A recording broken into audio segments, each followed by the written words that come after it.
Kim Daeho stood at the edge of the massive crystal platform and tried not to look down. Far below him, the floor of the Galaxy Council chamber stretched out like a glowing sea.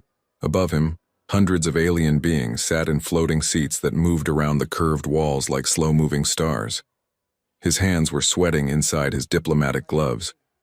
Next to him, Park So-min checked her datapad for the 10th time in 5 minutes. On his other side, Lee Tae-sung kept his military uniform perfectly straight and his face calm.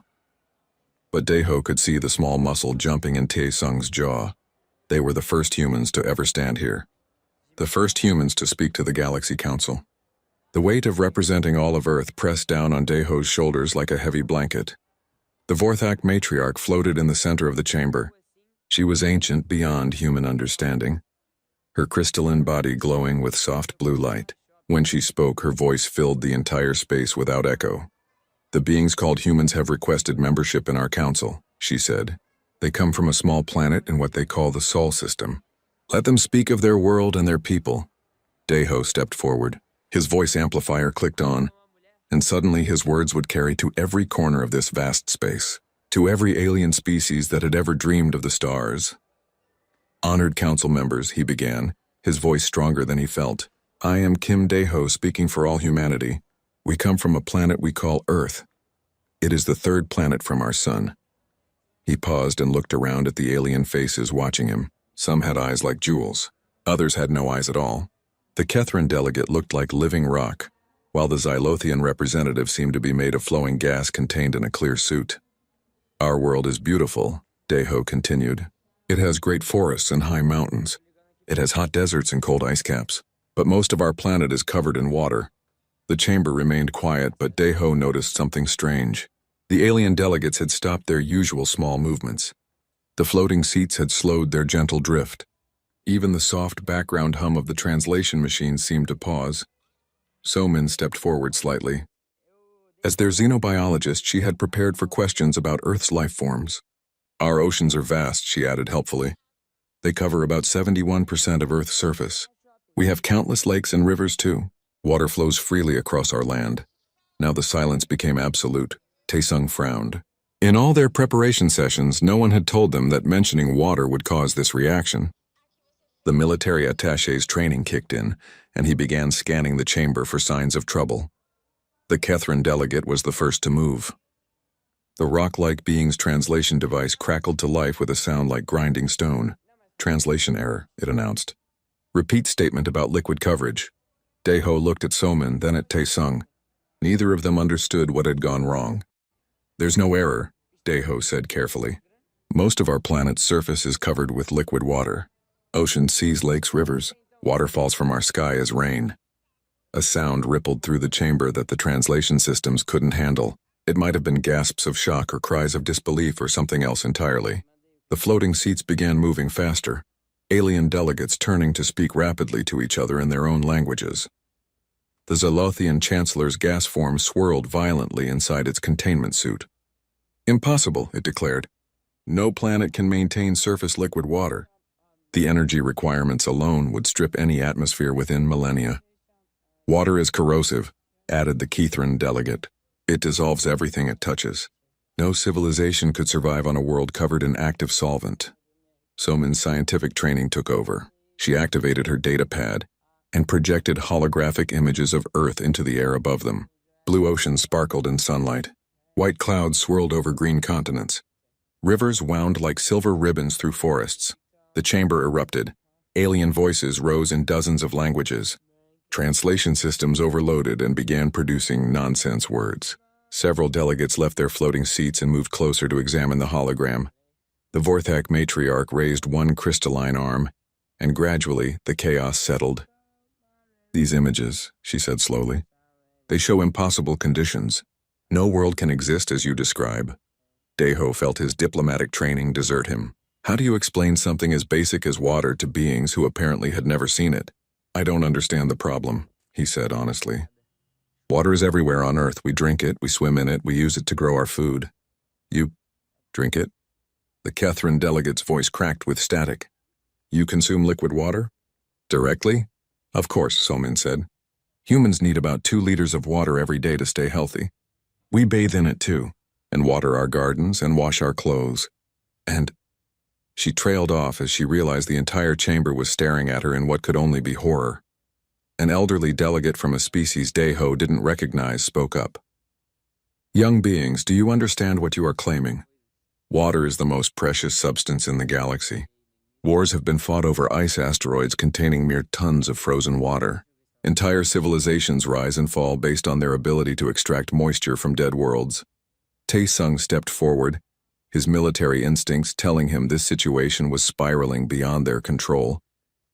"Perhaps we should arrange for a demonstration," he suggested. "You could send representatives to Earth to verify our claims." The suggestion caused another wave of agitated discussion. The Zalothian Chancellor's form pulsed rapidly. "You would allow verification of these claims about unlimited water?" "Unlimited?" Deho repeated. "Well, it's not unlimited, but there's a lot. Our oceans contain about 1.3 billion cubic kilometers of water." The number meant nothing to him, but it apparently meant everything to the aliens. Several delegates made sounds that the translators couldn't process. One small being fell right out of its floating seat. The Vorthak matriarch's ancient eyes fixed on the three humans. "If what you claim is true," she said slowly, "then everything we know about planetary science, resource management, and galactic economics is wrong." Deho looked at his companions. So-Min was checking her calculations, making sure she hadn't made some terrible mistake. Tae-sung was still scanning for threats, but now his expression showed confusion rather than alertness. "We're just telling you about our home," Deho said simply. "We thought you'd want to know what Earth is like." The matriarch floated in silence for a long moment. Around the chamber, hundreds of alien beings waited for her words. "We will verify these claims," she announced finally. "A fleet will be dispatched to your sol system immediately. If you have deceived us, you will face the consequences. If you speak truth." She paused, and her crystalline form seemed to dim. "If you speak truth, then the galaxy will never be the same." 3 hours had passed since the humans made their impossible claim.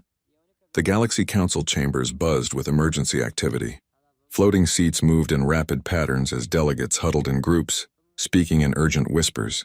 The normal calm of the ancient meeting place had been shattered. Kim Dae-ho sat in a small waiting area with Park So-min and Lee Tae-sung. None of them understood what had gone so wrong. They had prepared for questions about human culture, technology, and military capabilities. No one had warned them that talking about water would cause panic. "Maybe we said something wrong," So-min whispered, checking her translation device for the 100th time. "Maybe the word water means something different to them." Tae-sung shook his head. The translations were accurate. I could see it in their faces. They understood exactly what we were saying. They just don't believe us. A soft chime announced an incoming transmission. The holographic projector activated, and suddenly Choi Min-ae appeared before them. Earth's lead scientist looked tired but alert. Behind her, the familiar blue and white curve of Earth could be seen through the space station window. "Deho, what's happening out there?" Min-ae asked. "We're getting strange requests for data verification. The Council wants detailed information about our water resources." "They think we're lying," Deho said simply. "When we told them about our oceans and rivers, they acted like we had claimed Earth was made of gold." Min-ae frowned. "That doesn't make sense. Water is the most common molecule in the universe. Every comet has water ice. Most asteroids contain some water." "Frozen water, yes," So-min said, understanding dawning on her face. "But liquid water, water that flows and falls as rain, I don't think they've ever seen anything like that." Before Min-ae could respond, the waiting area door opened. A council aide, a tall being with skin like polished metal, gestured for them to follow. They were led back into the main chamber, where the scene had changed dramatically. The circular floor was now covered with displays and data screens. Dozens of alien scientists hunched over instruments that hummed and clicked with activity. At the center of it all, the Vorthak matriarch waited with several other high-ranking delegates. "Humans," the matriarch said as they approached. "We have been analyzing your claims. Our scientists find them difficult to accept." The Kethran delegate stepped forward, its rocky surface rough with agitation. "No planet in our databases maintains liquid surface water. The conditions required are impossible to sustain." A new alien approached them, introduced as the Zalothian Chancellor. Its gas form swirled inside the containment suit as it spoke. "We have fought 3 wars in the past century over water rights to a single asteroid field. Our entire civilization's water supply could fit in what you claim is one of your smaller lakes. So Min activated her data pad and began displaying Earth's statistics. Our oceans contain roughly 386 billion cubic kilometers of liquid water, she said. That's about 97% of all water on our planet. The remaining 3% is fresh water in lakes, rivers, and underground. The numbers appeared in the air above them, translated into dozens of alien mathematical systems. The reaction was immediate. Several delegates stepped backward. Others began rapid conversations with their homeworlds through communication devices. Those numbers are impossible, declared a new voice. An ancient being with crystalline formations growing from its skull moved closer to examine the data. My species has existed for 50,000 of your years. We have never encountered liquid water in quantities larger than a few cubic meters. Minnie's hologram flickered as she joined the conversation from Earth. Perhaps I can help explain, she said. Earth sits in what we call the habitable zone around our sun. The temperature allows water to exist in all three states: solid ice, liquid water, and water vapor. She activated her own displays, showing Earth's water cycle. Rain falling from clouds, rivers flowing to the sea, evaporation rising back into the atmosphere. Water moves constantly on our world, Minnie continued. It falls as rain, flows in rivers, forms clouds, and begins the cycle again. This has been happening for billions of years. The chamber fell silent as alien minds tried to process this information. The Catherine delegate's translation device crackled. You describe a world where water is renewable? In a sense, yes, Minnie replied. The same water has been cycling through our environment for billions of years. It's never destroyed, just changes form and location. A small insect-like delegate scurried forward on multiple legs. This is beyond our understanding. On our world, every drop of water must be carefully collected from the morning dew. Our entire population shares what you claim falls from your sky in a single day. Taesung had been listening carefully, his military training helping him assess the situation. How do your people obtain water? He asked. The question opened floodgates of responses. The aliens began describing their water procurement methods with the desperation of beings who had spent their entire evolutionary history fighting for the most basic necessity of life. The Catherines harvested moisture from underground caverns, using massive drilling operations that took decades to complete. The Xylothians captured water vapor from gas giant atmospheres with enormous collection ships. Other species mined ice from comets, fought wars over water-rich asteroids, or used complex technology to extract humidity from planetary atmospheres. My civilization's greatest achievement, said an elderly delegate with silver skin, was discovering a method to extract 3 additional liters of water per day from our desert air. It saved us from extinction. So-Min looked around at the assembled aliens with growing understanding. You've all been rationing water your entire existence? Rationing? The Xylothian chancellor's form pulsed with confusion. Water is not rationed. Water is precious beyond measure. A single liter of pure water is worth more than most starships. Daeho felt a chill run through him. What do you drink then? How do you survive? The answers came from around the chamber. Recycled moisture captured from breathing. Synthetic compounds that provided minimal hydration. Carefully processed plant juices that contained small amounts of water mixed with other liquids. We have never, said the matriarch slowly, encountered a species that consumes pure water as a regular practice. The waste alone would destroy most civilizations. Minnie's hologram brightened as she understood the scope of the misunderstanding. On Earth, humans use about 300 liters of water per person per day.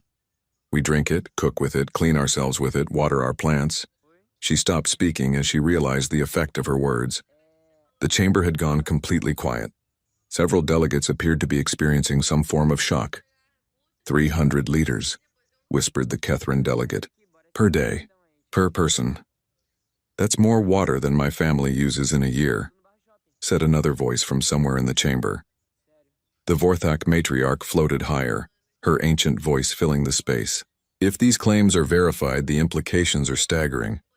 Economic systems, trade relationships, the entire foundation of galactic civilization. She turned to face the humans directly. A verification fleet will depart immediately for your Sol system. If you have spoken truth, prepare for consequences you cannot imagine. The chamber began to empty as delegates rushed to contact their home worlds. Daiho, Somin, and Taesung remained standing in the center, surrounded by abandoned data displays showing Earth's impossible abundance. The alien verification fleet dropped out of hyperspace at the edge of the Sol system 2 weeks later.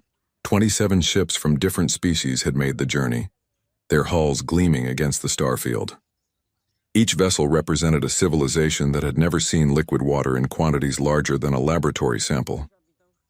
Admiral Kang Hyun-woo watched from Luna Station as the alien ships approached. He had been stationed on Earth's moon for 5 years, managing human space traffic. Nothing in his training had prepared him for this moment. His communication board lit up with incoming signals as each alien vessel requested permission to enter Earth's orbital space. Luna Station to approaching vessels. Hyun-woo spoke into his communicator. You are cleared to proceed to Earth orbit. Please maintain safe distances and follow our traffic control guidance. On the lead ship, the Catherine Science Commander stared at the readings on her instruments. The rocky being's name was difficult for humans to pronounce, but her crew called her Commander Stoneseeker. She had spent her entire career searching for water sources across the galaxy. Her instruments were the most sensitive water detection equipment her species had ever built. Readings are unusual, she reported to her crew. I'm detecting water vapor in this system's solar wind. Trace amounts, but consistent with a nearby source. Next to her, the Xylothian water rights assessor floated in his containment suit. His species had sent their most experienced water economist to evaluate what they still believed must be human deception. Impossible, he said, studying his own readings. These levels would indicate a source larger than our homeworld's entire water reserves. As the fleet moved closer to Earth, their instruments began registering readings that defied understanding. Water vapor in the system's asteroid belt, ice particles in the solar wind, and ahead of them a blue and white planet that seemed to glow with reflected light. Commander, called out Stoneseeker's navigation officer, long-range sensors are detecting unusual atmospheric composition from the third planet. Stoneseeker moved to the sensor station. Her rocky fingers tapped against the controls as she adjusted the readings. What she saw made her freeze in disbelief. Water vapor, she whispered. Massive quantities of water vapor in the atmosphere and those white formations in the upper atmosphere. Clouds, said the human liaison officer who had been assigned to their ship. Yoon Hae-jin was Earth's orbital traffic controller, temporarily stationed on the verification fleet to help with communications. Those are clouds, water droplets suspended in the atmosphere. The Xylothian assessor's gaseous form began swirling rapidly inside his suit. You're claiming that visible formations in your atmosphere contain liquid water? Not liquid, Hae-jin explained patiently. Tiny droplets. When they get heavy enough, they fall as rain. Before anyone could respond, alarms began sounding throughout the ship. Every water detection instrument was overloading with readings that made no scientific sense. The Catherine crew rushed between stations, trying to recalibrate equipment that had never been designed to handle such massive water signatures. Fleet Command. Stoneseeker spoke into her communicator. We need to stop here. Our instruments cannot process the readings we're receiving. Across the fleet, similar scenes played out. The Xylothian ship's entire water assessment crew had gathered around their sensor displays, arguing in rapid gaseous bursts about readings that showed more water than their civilization had seen in its entire history. On a third vessel, representatives from the desert world of Xerion were experiencing what their doctors would later describe as sensory overload. Their species had evolved on a world so dry that they absorbed moisture directly through their skin. The mere detection of water vapor in such quantities was causing physical reactions. Admiral Hyun-woo, came a transmission from Earth's surface. This is mission control. The alien fleet has stopped moving. Are they experiencing technical difficulties? Hyun-woo looked at his screens, watching 27 ships hanging motionless in space, still millions of kilometers from Earth. I think they're experiencing shock, he replied. On the Catherine ship, Hae-jin tried to help the crew understand what they were seeing. Earth is still very far away, he explained. These are just trace readings from our atmosphere. When we get closer, the readings will be much stronger. Stoneseeker's rocky face turned toward him. Stronger? These readings already exceed our theoretical maximums for planetary water content. How can they be stronger? Because you haven't seen the oceans yet, Hae-jin said simply. The word oceans had to be translated several times before the alien translation systems could find equivalent concepts. Even then, the meanings that came through were inadequate. The closest translation in Kethran roughly meant impossible water place of death abundance. Hours passed before the fleet resumed movement. Each ship had to completely recalibrate their instruments and contact their homeworlds for guidance. Several governments had fallen into emergency sessions upon receiving the preliminary reports. As Earth grew larger in their viewports, the alien crews pressed against observation windows with growing amazement and terror. The planet before them defied everything they understood about how worlds could exist. "It's blue," whispered a delegate from the crystalline Vorthak. "The entire planet is blue. That color, it's the color of pure water." Stoneseeker stood before the main viewport of her ship as Earth filled the view. Vast blue oceans stretched across the planet's surface, broken by green and brown continents. White clouds swirled in complex patterns carrying water vapor across the globe. "By the ancient stones," she breathed. "It's real. It's all real." The Xylothian assessor had gone completely still in his containment suit. His gaseous form barely moved as he stared at a world that contained more water than his species had dreamed possible. On Earth's surface, humans went about their daily lives, unaware of the profound impact their world was having on the watching aliens. Children played in swimming pools. Farmers watered their crops. People took long, hot showers and thought nothing of it. Heijin pointed to a weather system moving across the Pacific Ocean. "See that white spiral? That's a storm system. It's carrying billions of liters of water. When it reaches land, it will drop that water as rain." "Billions of liters," Stoneseeker repeated, "in a single storm." "We get storms like that regularly," Heijin said. "Sometimes several at once." The Kethran commander's rocky hands gripped the viewport edge. "Your people live beneath these falling water storms?" "We enjoy them," Heijin replied. "Many humans like to walk in the rain. Children play in puddles." The translation system struggled with concepts like enjoying rain and playing in puddles. These were actions so far beyond alien experience that no words existed for them. As the verification fleet settled into Earth orbit, emergency transmissions began flooding back to the Galaxy Council. The reports all carried the same impossible message. The humans had been telling the truth. Stoneseeker activated her long-range communicator to send her report to the Kethran homeworld. "Command, this is Science Commander Stoneseeker. I am transmitting data from the human planet called Earth."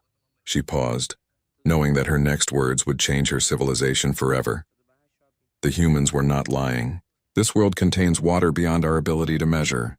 Liquid water, flowing across the surface like rivers of life." In the Galaxy Council chambers, the Vorthak matriarch received the verification reports from all 27 species. Each report confirmed the impossible truth. Earth was a water world, and everything the galaxy thought they knew about resource management, planetary science, and the basic requirements for civilization was wrong. The Galaxy Council Emergency Assembly was the largest gathering in recorded galactic history. Every known species had sent representatives. Some had traveled for weeks through hyperspace to reach the meeting. The ancient chambers had been expanded with temporary platforms to accommodate delegates who normally never attended council sessions. Nam Ji-hoon stood at the center of it all, feeling very small. Earth's government had promoted him to chief negotiator after the verification reports arrived. The job had seemed like an honor until he realized what it actually meant. In the span of 1 week, humanity had gone from unknown newcomers to the most important civilization in the galaxy. Around him, the chamber buzzed with frantic activity. Alien delegates spoke in urgent clusters, their translation devices creating a constant hum of overlapping conversations. Emergency economic advisors floated between groups, carrying datapads filled with calculations that no one fully understood yet. The Kethran delegation had tripled in size. Their rocky faces showed something that might have been panic. Their entire civilization was built on water extraction and purification technology. If water was freely available elsewhere, their economy would collapse overnight. "The Kethran Empire demands immediate trade negotiations," their lead delegate announced. "We offer our entire asteroid mining fleet in exchange for water access rights." Before Ji-hoon could respond, the Xylothian chancellor interrupted. "The Xylothian Union claims priority trade status. We have suffered water shortages for 12 centuries. Our people are dying. Both claims are invalid," declared a new voice. A delegation of silicon-based beings from the Zerion desert worlds had arrived with emergency powers from their government. The Zerion Alliance invokes the Galactic Emergency Resource Protocol. Our worlds will be uninhabitable within 50 years without immediate water supplies. Ji-hoon looked around helplessly as more species began making demands. The translator struggled to keep up with the flood of urgent requests. Desperate pleas and barely concealed threats. Oh, Sujin. Earth's economist stood beside a holographic display showing galactic trade routes. Her face was pale as she tried to make sense of what was happening to the galaxy's economy. The water scarcity market is collapsing, she whispered to Bae Dong-hyun, their diplomatic strategist. 3 major trade routes have shut down completely. The Kethrin water extraction industry is in freefall. Dong-hyun studied the incoming reports on his datapad. It's worse than that. Look at these numbers. 17 species have declared economic emergencies. The Zalothian currency has lost 60% of its value in 6 hours. On the main floor, the Vorthak matriarch was struggling to maintain order. Her ancient voice had grown hoarse from calling for quiet. Around her, centuries of carefully balanced galactic politics were crumbling as water-desperate species abandoned diplomatic protocol. The Crystalline Confederacy offers 12-star systems, shouted one delegate. The Methane Collective will provide unlimited fuel resources called another. Weapons technology, rare minerals, entire fleets of starships. Voices overlapped as species bid against each other with increasing desperation. Ji-hoon activated his personal translator and raised his voice. Please, honored delegates, we need to discuss this calmly. The chamber fell silent, but it was not the respectful quiet of diplomatic proceedings. It was the silence of predators watching prey. The silence broke when emergency alarms began sounding. The chamber's communication systems activated, bringing in urgent messages from across the galaxy. Sujin's economic displays lit up with red warning signals. Multiple civilizations are mobilizing their fleets, Dong-hyun reported quietly to Ji-hoon. 3 different species have declared water emergency protocols. On the main display, a map of local space showed military movements. The Kethrin Empire was moving warships toward Earth's region. The Zalothian Union had declared a state of emergency and activated their reserve forces. Smaller species were forming defensive alliances or making desperate attempts to negotiate protection deals. They're not coming to attack Earth, Sujin realized with growing horror. They're positioning to fight each other for access to Earth. The ancient Vorthak matriarch floated higher, her crystalline body pulsing with urgent light. Order, we will have order in this assembly. Gradually, the chaos settled enough for her to speak. The verification reports are confirmed. The human world contains water resources that exceed our combined civilization's total reserves by factors we cannot calculate. She turned her ancient eyes toward Ji-hoon. Young human, your species now holds a responsibility beyond anything in galactic history. How will you manage this? Abundance? Ji-hoon felt the weight of billions of lives pressing down on him. Every alien in the chamber was looking at him with expressions of hope, desperation, or barely concealed hunger. We want to help, he said simply. On Earth, we believe that water is necessary for all life. We don't want anyone to die of thirst. The chamber erupted again, but this time with different energy. Hope mixed with disbelief as translation. Systems struggled with concepts like sharing, life-sustaining resources, and helping without payment. The Kethrin delegate's rocky surface seemed to crack with emotion. You would give water freely to prevent death? Of course, Ji-hoon replied, not understanding why the question seemed to shock everyone so much. A small insect-like being scurried forward on multiple legs. My people have 3 days of water remaining in our emergency reserves. Our children... The translation failed as the alien's emotional state overwhelmed the system. Sujin stepped forward with her economic data. We need to be careful about this. If we just start giving away unlimited water, it could destabilize the entire galactic economy. The economy is already destabilized, Dong-hyun pointed out. Look at these reports. The Zalothian government has fallen. The Kethrin Empire is in civil war over resource allocation. Half the galaxy's trade systems have shut down. Through the chaos, a new message arrived at the communication station. The operator, a multi-armed being from the Nexus species, announced in a shaking voice, emergency transmission from the Outer Rim territories. The hydration wars have begun. The chamber fell silent as the implications sank in. Species that had been allies for centuries were now fighting over water routes that might lead to Earth. Civilizations were mobilizing for conflicts that could destroy planets. Ji-hoon looked at the faces around him and realized that Earth's simple truth about having water had shattered the foundation of galactic civilization. These beings had spent millennia building societies around scarcity, and now they had to learn to live with abundance. "We need a new system," he said quietly. "Not just for water distribution, but for everything." The Vorthak matriarch nodded slowly. "The galaxy must be rebuilt, and Earth must lead that rebuilding." As emergency reports continued to flood in from across the galaxy, Ji-hoon understood that humanity was about to face the greatest challenge in their history. They had to find a way to save civilizations that were destroying themselves over the promise of something Earth had always taken for granted. The age of water scarcity was ending. The age of human responsibility was about to begin. 6 months had passed since the Galaxy Council first learned about Earth's water. The universe looked completely different now. Han Soo-bin stood on the observation deck of the new Terran water distribution station, watching alien ships arrive and depart in steady streams. Each vessel carried precious cargo that would keep entire civilizations alive. As Earth's first galactic relations minister, Soo-bin had helped design the system that was slowly bringing peace back to the galaxy. The Terran Water Consortium managed everything with careful precision. No species would be allowed to die of thirst, but no species would be allowed to waste water either. "Minister Soo-bin," called Kim Young-soo as he approached with his daily report. Young-soo had become famous across the galaxy as the human who organized humanitarian water deliveries. Some alien species had started calling him the life-giver in their own languages. "How many worlds today?" Soo-bin asked. 17 emergency deliveries, Young-soo replied. The Zirian system received enough water to last 6 months. The Kethran colonies got their monthly supply. And we sent a full tanker to the Crystal Worlds to help with their terraforming project. Soo-bin nodded as he looked at the departure schedules. Earth's orbital facilities now included 12 massive water processing stations. Human engineers worked alongside alien scientists to develop new ways to purify and transport water across interstellar distances. The early days had been chaotic. 3 small wars had started when desperate species tried to fight their way to Earth.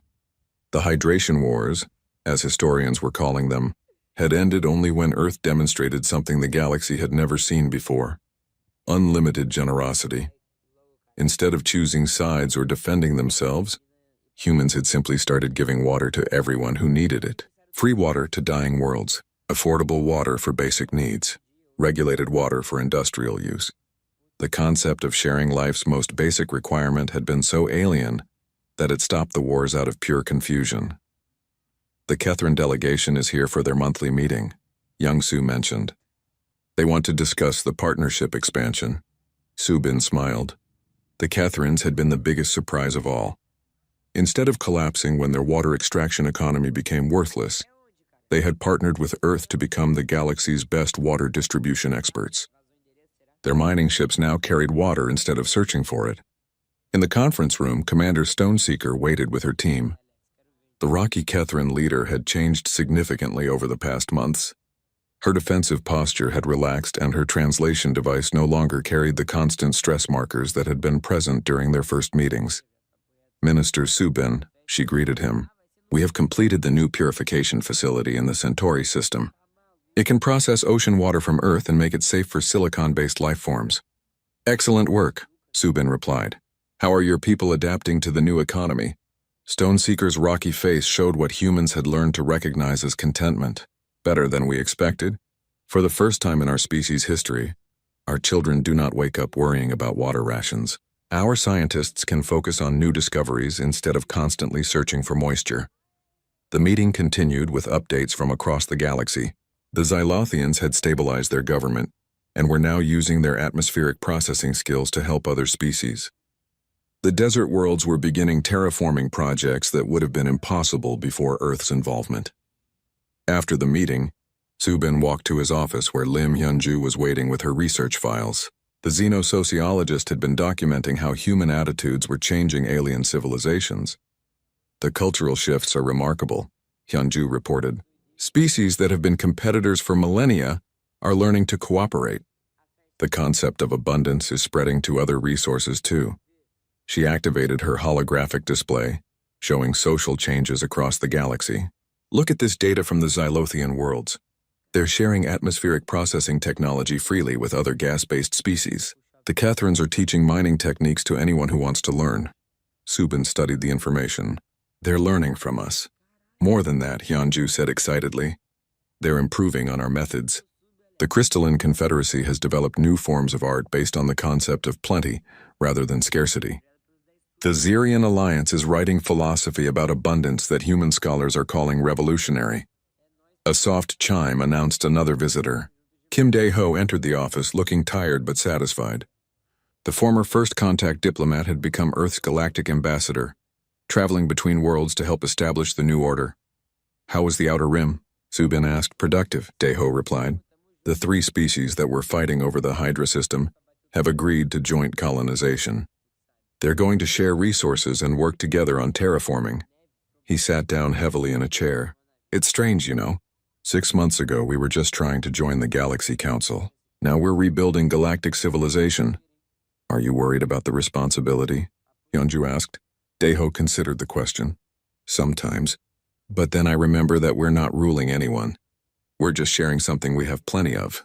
The real changes are coming from them, not us. Outside the office windows, the latest water convoy was preparing to depart. 50 ships from different species worked together to load processed water for the distant stars region. Human crews worked alongside Catherine engineers, Xylothian navigators, and crystalline logisticians. Minister, Young-Su's voice came through the communication system. We have a special delivery request from the Vorthak matriarch. Subin activated the response channel. What does she need? Not for her species, Young-Su explained. She wants to send water to Earth. The three humans in the office looked at each other in surprise. To Earth? Why? She says it's a gift. The first water Earth has ever received from another world. She wants it placed in the new Galactic Peace Memorial. Subin felt a warmth in his chest. The Vorthak matriarch, ancient and proud, was offering to contribute to the world that had changed everything. It was a symbolic gesture that meant more than any formal treaty. Accept her gift, he said, with gratitude. As the day ended, Subin stood once again on the observation deck, watching the steady flow of ships carrying life across the stars. The galaxy was still adjusting to abundance, still learning that cooperation could replace competition. Below him, Earth turned slowly in space, its blue oceans catching starlight. The planet that had always taken water for granted was now the center of a new kind of civilization. Not an empire built on conquest, but a community built on sharing. The hydration wars were over. The age of abundance had begun, and somewhere in the Galaxy Council chambers, species that had once fought over every drop of moisture were learning to dream of worlds where their children would never know thirst. Dae-ho had been right, Subin realized. They weren't ruling the galaxy. They were simply showing it what was possible when basic needs were met and fear was replaced with hope. The galaxy was learning to be human, and humanity was learning to be galactic.